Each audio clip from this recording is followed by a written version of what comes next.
Les menuiseries du tambour, de l'attique et de la lanterne avaient été remaniées au XIXe siècle avec des fers plats. Elles vont être remplacées par des menuiseries neuves, fabriquées avec des fers en U selon le modèle d'origine. Les plus grandes, celles du tambour, font 8 mètres de haut. Elles sont transportées en atelier de ferronnerie.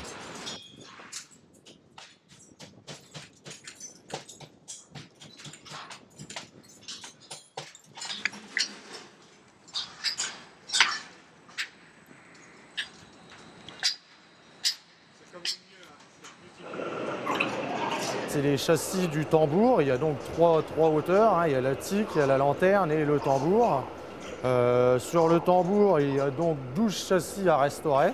Mon travail consiste à regarder toute pièce défectueuse. Pour protéger de l'oxydation, on est quand même obligé de reprendre tous les entrefers ici.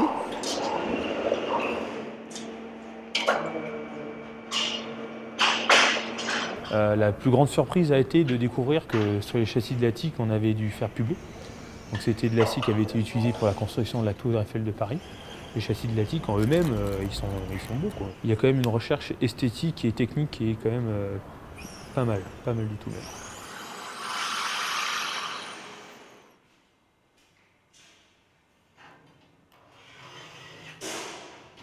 On travaille à partir de plans d'exécution. Et donc pour épouser, on va dire, le galbe des menuiseries, hein, parce que les menuiseries donc, reprennent je veux dire, le cintrage soit de l'attique, soit du tambour. Et même au niveau de la lanterne, ils reprennent même le galbe, je veux dire, un petit peu du dôme. Donc on travaille sur base gabarit.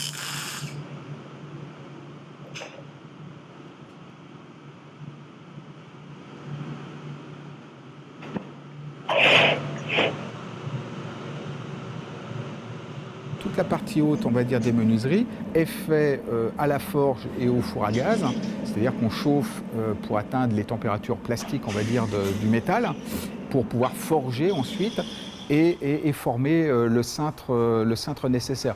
C'est clair que les cintres sont déjà posés sur gabarit, hein, c'est-à-dire qu'on se recrée une fois de plus des gabarits et on vient progressivement enrouler le métal rougi, on va dire, hein, dans sa limite élastique autour du gabarit.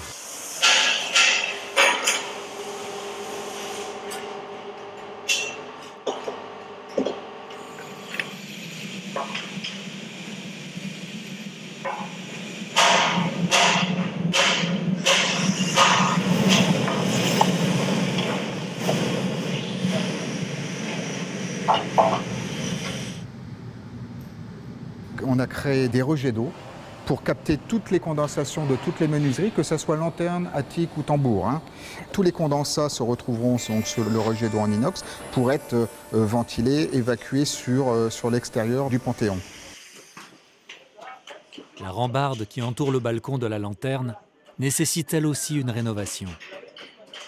Il y avait déjà eu dans le passé des restaurations qui avaient été faites, hein, sur le garde-corps extérieur, mais très mal faites et très pauvres.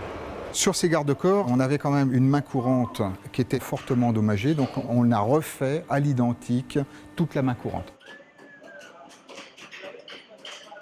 Enfin, les structures des fenêtres sont réinstallées.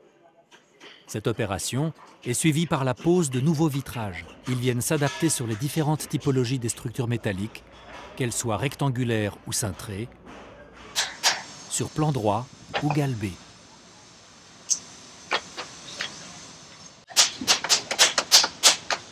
Voilà un échantillon des verres qu'on a mis sur le lanternon. Sur la tranche, à l'intérieur du cintre, le verre soufflé qui apparaît plus clair que le verre industriel qui est à l'extérieur et la légère surface de résine. On voit bien qu'on est sur un verre qui est légèrement bombé mais cintré quand même, qui a été mis en place sur le lanternon.